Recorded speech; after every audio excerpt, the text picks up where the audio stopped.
ವಿದ್ಯಾರ್ಥಿಗಳೇ, ಕೃಷಿ ಕಾರ್ಮಿಕರು ಎದುರಿಸುತ್ತಿರುವ ಸಮಸ್ಯೆಗಳನ್ನು ನಾವು ಹಿಂದಿನ ತರಗತಿಯಲ್ಲಿ ಅರ್ಥ ಮಾಡಿಕೊಂಡಿದ್ದೇವೆ.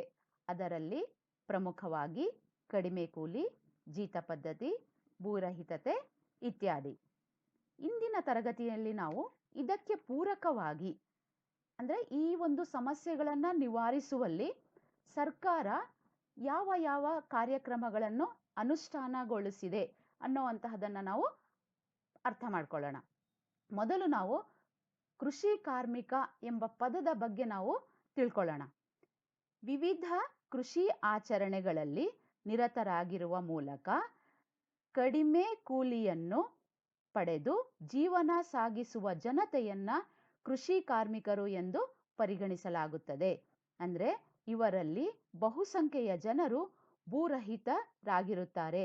ಇವರಿಗೆ ಸ್ವಂತ ಭೂಮಿ ಇರುವುದಿಲ್ಲ ಎಂದು ನಾವು ಈಗಾಗಲೇ ಅವರ ಒಂದು ಸಮಸ್ಯೆಗಳಲ್ಲಿ ಅರ್ಥ ಮಾಡಿಕೊಂಡಿದ್ದೇವೆ.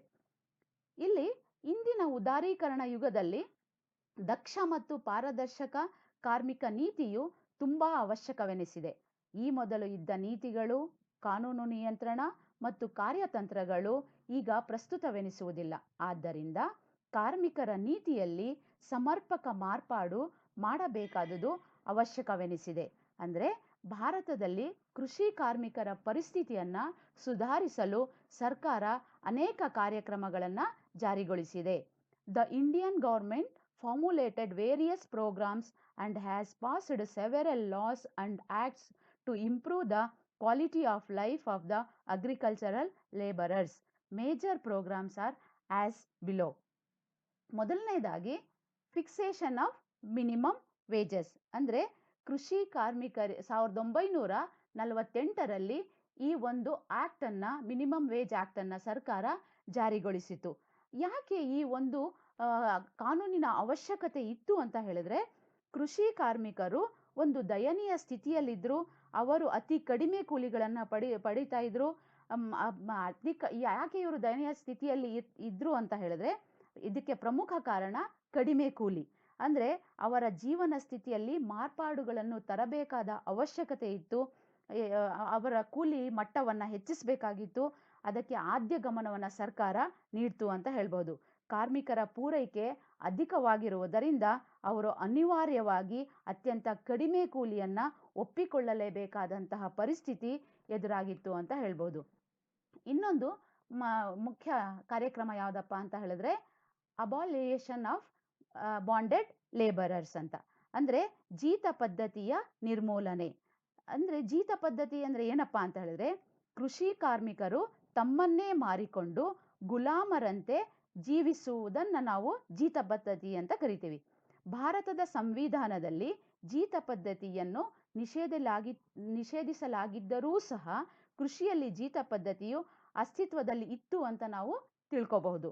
ಕಾರಣ, ಕೃಷಿ ಕಾರ್ಮಿಕರು ಅವಿದ್ಯಾವಂತರು, ಅಸಹಾಯಕರು, ತಿಳುವಳಿಕೆ ಇಲ್ಲದವರು ಆಗಿರುವುದರಿಂದ ಅವರು ಗುಲಾಮರಾಗಿ ಉಳಿಯಬೇಕಾದ ಪರಿಸ್ಥಿತಿ ಉಂಟಾಗಿತ್ತು. ಇದನ್ನ ಹೋಗಲಾಡಿಸಬೇಕಾದರೆ ಕಾರ್ಮಿಕರಿಗೆ ಶಿಕ್ಷಣವನ್ನು ಕೊಡಿಸುವ ಮತ್ತು ಅವರಿಗೆ ಸಮಾಜದಲ್ಲಿ ಉತ್ತಮ ಅವಕಾಶಗಳನ್ನು ಒದಗಿಸುವ ಮೂಲಕ ಅವರ ಸಾಮಾಜಿಕ ಮತ್ತು ಆರ್ಥಿಕ ಸ್ಥಿತಿಗತಿಗಳನ್ನು ಸುಧಾರಿಸುವುದಕ್ಕೆ ಸರ್ಕಾರ ಈ ಒಂದು ಕಾರ್ಯಕ್ರಮವನ್ನ ಅನುಷ್ಠಾನಗೊಳಿಸಿತು. ಅಂದ್ರೆ 1976ರಲ್ಲಿ ಇದು ಜೀತ ಪದ್ಧತಿಯ ನಿರ್ಮೂಲನೆ ಎನ್ನುವಂತಹ ಕಾರ್ಯಕ್ರಮವನ್ನ ಸರ್ಕಾರ ಅನುಷ್ಠಾನಗೊಳಿಸಿತು ಅಂತ ಹೇಳ್ಬೋದು. ಮುಂದಿನ ಒಂದು ಕಾರ್ಯಕ್ರಮ ಏನಪ್ಪಾ ಅಂತ ಹೇಳಿದ್ರೆ, providing land to landless labourers ಅಂತ ಹೇಳಿದ್ರೆ, ಭೂರಹಿತ ಕೆಲಸಗಾರರಿಗೆ ಜಮೀನನ್ನ ನೀಡುವಂತಹದ್ದು. ಅಂದ್ರೆ ಕೃಷಿ ಕಾರ್ಮಿಕರ ಜೀವನದ ಸುಧಾರಣೆಗೆ ಗಣನೀಯವಾಗಿ ಇದು ಸಹಾಯಕವಾಗುತ್ತೆ.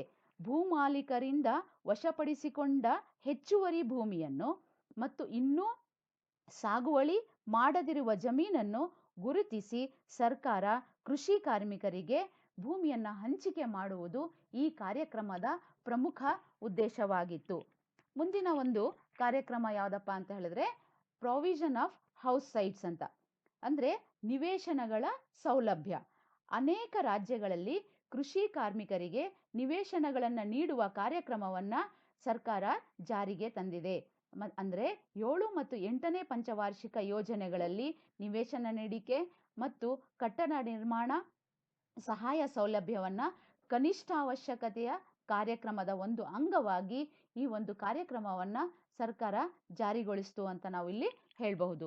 ಮುಂದಿನ ಒಂದು ಕಾರ್ಯಕ್ರಮ ಯಾವುದಪ್ಪ ಅಂತ ಹೇಳಿದ್ರೆ ಸ್ಪೆಷಲ್ ಡೆವಲಪ್ಮೆಂಟ್ ಪ್ರೋಗ್ರಾಮ್ಸ್, ಅಂದರೆ ವಿಶೇಷ ಅಭಿವೃದ್ಧಿ ಕಾರ್ಯಕ್ರಮಗಳು. ಅಂದರೆ ಇಲ್ಲಿ ವಿಶೇಷ ಅಭಿವೃದ್ಧಿ ಕಾರ್ಯಕ್ರಮಗಳಲ್ಲಿ ಇದು 1978ರಲ್ಲಿ SFDA ಅಂತ ಹೇಳಿದ್ರೆ ಸಣ್ಣ ರೈತರ ಅಭಿವೃದ್ಧಿ ಸಂಸ್ಥೆಯನ್ನು ಸರ್ಕಾರ ಸ್ಥಾಪನೆ ಮಾಡಿತು. ಅದರ ಜೊತೆಗೆ MFAL ಅಂತ ಹೇಳಿದ್ರೆ ಅತಿ ಸಣ್ಣ ರೈತರ ಮತ್ತು ಕೃಷಿ ಕಾರ್ಮಿಕರ ಅಭಿವೃದ್ಧಿ ಸಂಸ್ಥೆಯನ್ನು ಸರ್ಕಾರ ಸ್ಥಾಪನೆ ಮಾಡಿತು. ಮತ್ತು ಬರ ಪ್ರದೇಶ ಯೋಜನೆಯ ಕಾರ್ಯಕ್ರಮವನ್ನು ಸರ್ಕಾರ ಜಾರಿಗೊಳಿಸಿತು. ಇಂತಹ ಅನೇಕ ಕಾರ್ಯಕ್ರಮಗಳನ್ನು ಈ ಒಂದು ಜಾರಿಗೊಳಿಸಿರುವುದರಿಂದ ಇದರ ಹೆಸರೇ ಸ್ಪೆಷಲ್ ಡೆವಲಪ್ಮೆಂಟ್ ಪ್ರೋಗ್ರಾಮ್ಸ್. ಅಂದರೆ ಇದರ ಅಡಿಯಲ್ಲಿ ಅಂದರೆ ಹಲವಾರು ಕಾರ್ಯಕ್ರಮಗಳನ್ನು ನಾವು ಸ್ಪೆಷಲ್ ಡೆವಲಪ್ಮೆಂಟ್ ಪ್ರೋಗ್ರಾಮ್ಸ್ ಅಂತ ಹೇಳ್ತೀವಿ. ಸೊ ಈ ಕಾರ್ಯಕ್ರಮದಲ್ಲಿ ಬರ್ತಾ ಹೋಗುತ್ತೆ. ಮುಂದಿನದು ಉದ್ಯೋಗ ಯೋಜನೆಗಳು, ಅಂದರೆ ಎಂಪ್ಲಾಯ್ಮೆಂಟ್ ಸ್ಕೀಮ್ಸ್ ಅಂತ. ಇಲ್ಲಿ ಉದ್ಯೋಗ ಯೋಜನೆಗಳಲ್ಲಿ ಸರ್ಕಾರ ವಿವಿಧ ಪಂಚವಾರ್ಷಿಕ ಯೋಜನೆಗಳಲ್ಲಿ ಅನೇಕ ಉದ್ಯೋಗ ಯೋಜನೆಗಳನ್ನು ಜಾರಿಗೊಳಿಸಿತು. ಅವುಗಳಲ್ಲಿ ಪ್ರಮುಖವಾದವುಗಳೆಂದರೆ ಗ್ರಾಮೀಣ ಕೆಲಸ ಕಾರ್ಯಕ್ರಮ, ಉದ್ಯೋಗ ಭರವಸೆ ಯೋಜನೆ, ಕೂಲಿಗಾಗಿ ಕಾಳು ಯೋಜನೆ, ರಾಷ್ಟ್ರೀಯ ಗ್ರಾಮೀಣ ಉದ್ಯೋಗ ಯೋಜನೆ, ಗ್ರಾಮೀಣ ಭೂರಹಿತ ಉದ್ಯೋಗ ದೃಢೀಕರಣ ಯೋಜನೆ, ಮತ್ತು ಟ್ರೈಸಮ್ ಅಂದರೆ training of rural youth for self employment scheme ಅಂತ, MNP ಅಂತ ಹೇಳಿದ್ರೆ ಮಿನಿಮಮ್ ನೀಡ್ಸ್ ಪ್ರೋಗ್ರಾಮ್. ಈ ಥರ ಹಲವಾರು ಕಾರ್ಯಕ್ರಮಗಳನ್ನು ಸರ್ಕಾರ, ಉದ್ಯೋಗ ಭರವಸೆ ಕಾರ್ಯಕ್ರಮಗಳನ್ನು ಸರ್ಕಾರ ಅನುಷ್ಠಾನಗೊಳಿಸ್ತಾ ಹೋಯಿತು ಅಂತ ಹೇಳ್ಬೋದು. ಮುಂದಿನ ಒಂದು ಕಾರ್ಯಕ್ರಮ ಏನಪ್ಪ ಅಂತ ಹೇಳಿದ್ರೆ ಇದು ಕೃಷಿ ಕಾರ್ಮಿಕರ ಸ್ಥಿತಿಗತಿಗಳನ್ನು ಸುಧಾರಿಸುವಲ್ಲಿ ಪರೋಕ್ಷವಾಗಿ ಸಹಾಯಕವಾಗುತ್ತೆ. ಈ ಕಾರ್ಯಕ್ರಮ ಹೇಗೆ ಪರೋಕ್ಷವಾಗಿ ಅಂತ ಹೇಳಿದ್ರೆ ಸಣ್ಣ ಮತ್ತು ಗೃಹ ಕೈಗಾರಿಕೆಗಳ ಅಭಿವೃದ್ಧಿ ಅಂತ.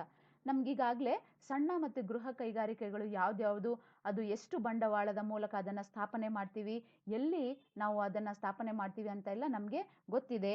ಅಂದರೆ ಸಣ್ಣ ಮತ್ತು ಗೃಹ ಕೈಗಾರಿಕೆಗಳನ್ನು ಅಭಿವೃದ್ಧಿಪಡಿಸುವುದರ ಮೂಲಕ ಸರ್ಕಾರ ಕೃಷಿ ಕಾರ್ಮಿಕರ ಸ್ಥಿತಿಗತಿಗಳನ್ನು ಪರೋಕ್ಷವಾಗಿ ಸುಧಾರಿಸಲು ಪ್ರಯತ್ನಿಸಿದೆ ಅಂತ ಹೇಳ್ಬೋದು. ಹೇಗೆ ಪರೋಕ್ಷವಾಗಿ ಅಂತ ಹೇಳಿದ್ರೆ ಗ್ರಾಮೀಣ ಪ್ರದೇಶಗಳಲ್ಲಿ ಸಣ್ಣ ಮತ್ತು ಗೃಹ ಕೈಗಾರಿಕೆಗಳನ್ನು ಹೆಚ್ಚು ಹೆಚ್ಚು ಸ್ಥಾಪಿಸಲು ಮತ್ತು ಬೆಳೆಸಲು ಸರ್ಕಾರ ಆದ್ಯ ಗಮನ ನೀಡ್ತಾ ಹೋಗಿದೆ.